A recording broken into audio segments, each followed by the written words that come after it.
क्या आप जानते हैं कि विज्ञान की दुनिया का सबसे बड़ा सवाल क्या है?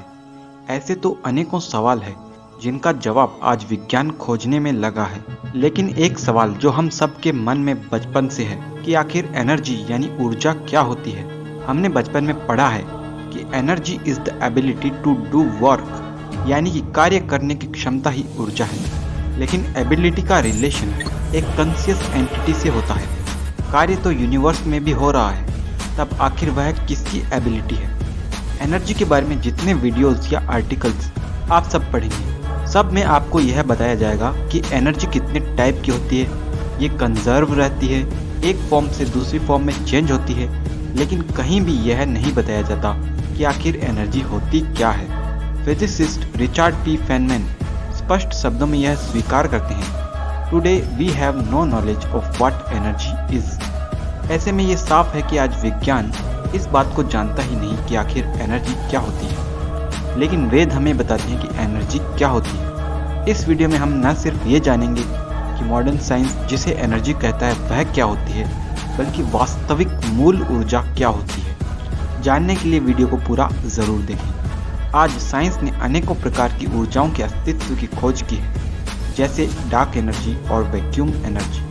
लेकिन वास्तव में यह एनर्जी क्या होती है, इस बारे में विज्ञान को कोई आइडिया नहीं है। असल में जिसे आज साइंस ऊर्जा कहता है वह ऊर्जा का काफ़ी स्थूल रूप है और वास्तविक ऊर्जा काफ़ी सूक्ष्म होती है। यहाँ हम दोनों प्रकार की ऊर्जा को जानेंगे। सबसे पहले आपको यह जान लेना चाहिए कि हमारा संपूर्ण ब्रह्मांड वाइब्रेशन ही है। यह ब्रह्मांड वाइब्रेटिंग एंटिटीज यानी रश्मियों से मिलकर बना है। ये रश्मियाँ हजारों टाइप की होती है। वास्तव में ऊर्जा इन रश्मियों के रूप में ही होती है। जो एनर्जी साइंस मानता है, जैसे काइनेटिक एनर्जी, पोटेंशियल एनर्जी, यह एनर्जी प्राण रश्मियों के रूप में स्टोर्ड होती है। संस्कृत व्याकरण के अनुसार ऊर्जा की परिभाषा है ऊर्ज बल प्राण नयो, यानी कि बल और प्राण से युक्त पदार्थ ही ऊर्जा है।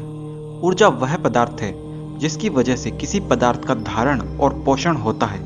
पोटेंशियल और काइनेटिक एनर्जी प्राण और अपान रश्मियों के रूप में होती है। जब आप किसी पत्थर को फेंकते हैं तब उसमें यह ऊर्जा आपके हाथ के संपर्क से प्राण रूप में संचरित होती है। इसे समझने के लिए सबसे पहले आपको पता होना चाहिए कि हमारा ब्रह्मांड अनेकों रश्मियों का जाल है। जब कोई वस्तु एक ही जगह पर स्थिर रहती है तब उसमें पोटेंशियल एनर्जी स्टोर्ड रहती है। वास्तव में ऐसी स्थिति में उस वस्तु के अंदर की रश्मियों का आपस में इंटरेक्शन कम होता है, और जब वह वस्तु गतिशील होती है तब उस वस्तु के अंदर की रश्मियों का विन्यास प्रभावित होता है। कोई भी वस्तु हमेशा ऐसी स्थिति में बना रहना चाहती है जिसमें उसके अंदर की रश्मियों के बीच का इंटरेक्शन कम से कम हो।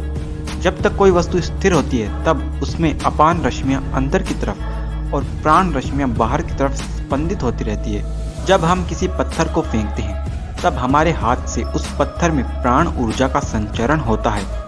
हमारे बल में अपान रश्मियों की अधिकता होती है। जब वह बल उस पदार्थ में संचरित होता है तब वह उस पदार्थ के रश्मि विन्यास को प्रभावित कर देता है, जिससे उस पदार्थ के अंदर की ओर स्पंदित होती हुई अपान रश्मियां बल की दिशा में स्पंदन करने लग जाती है। इसीलिए वह पदार्थ उस दिशा में गति करने लगता है। तो इस तरह पदार्थ की स्थितिज ऊर्जा गतिज ऊर्जा में बदल जाती है। वही पदार्थ यदि किसी वस्तु से टकराता है तब उस पदार्थ के बाहर की रश्मियां टकराने वाली वस्तु की रश्मियों से उलझ जाती है। इस वजह से टकराने पर ध्वनि भी पैदा होती है, यानी कुछ गतिज ऊर्जा ध्वनि ऊर्जा में बदल जाती है। यह ऊर्जा का एक स्थूल रूप है जो कि प्राण के रूप में होता है। अब सवाल है कि ऊर्जा तो इन प्राण रश्मियों में भी होती है, वह ऊर्जा कहाँ से आई? प्राण रश्मियों में ऊर्जा मनस तत्व से आती है। मनस तत्व में ओम रश्मि से, ओम रश्मि में ईश्वर से।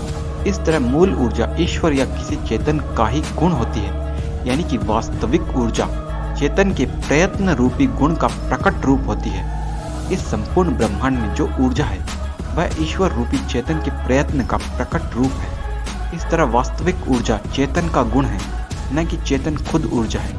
ईश्वर स्वयं ऊर्जा नहीं बल्कि ऊर्जा ईश्वर का गुण है।